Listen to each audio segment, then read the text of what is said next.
Yeah. Let's also mention that there is a significant problem with natural gas as well.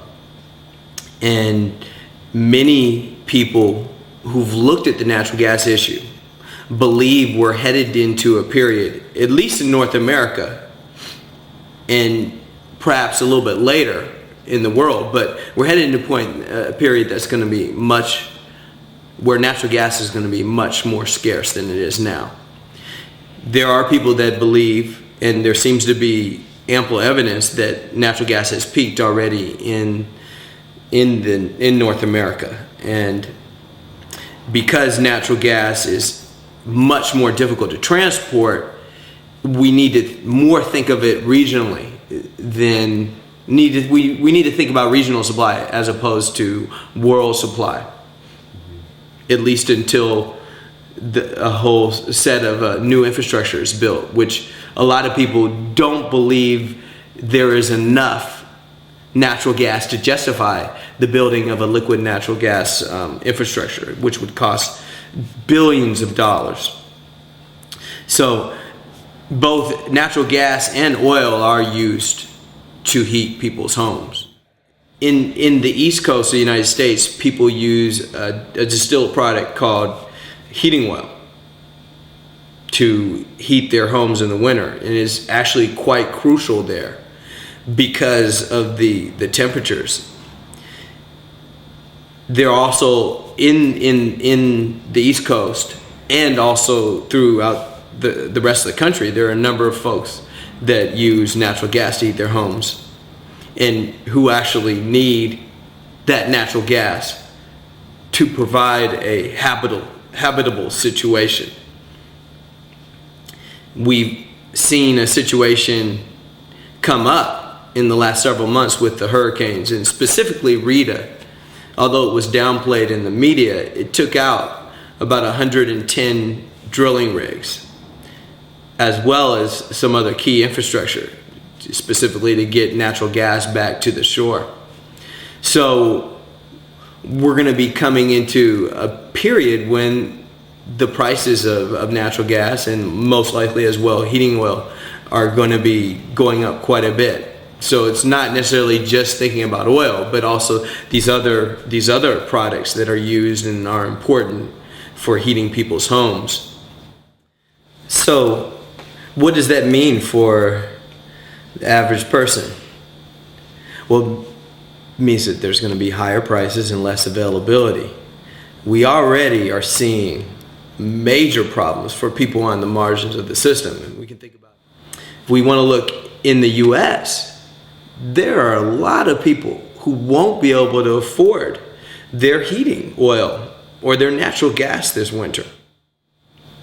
Now, as we move along on time and prices go higher and the availability of energy and oil is lessened, we don't know how that's actually going to shake out.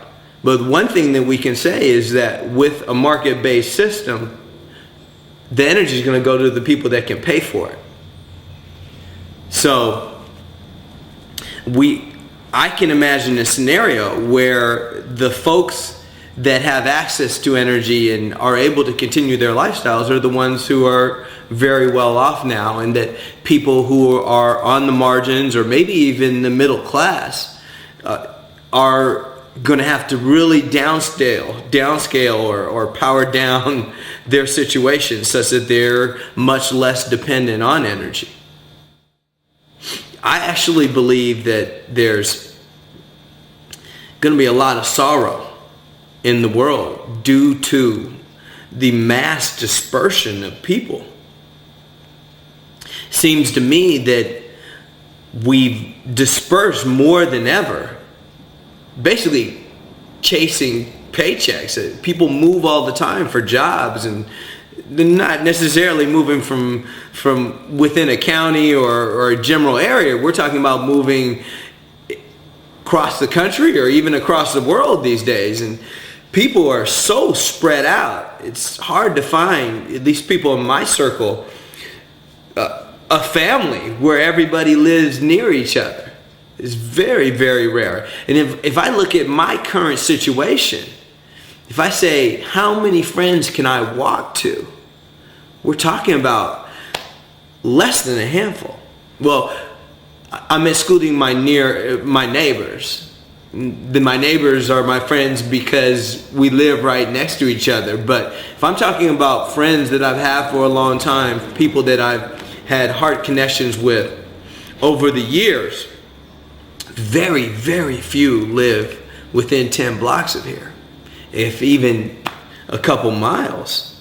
So my sense is that we've come to have this notion of mobility where we're able to go from point A anywhere in the world to point B anywhere in the world in less than 24 hours.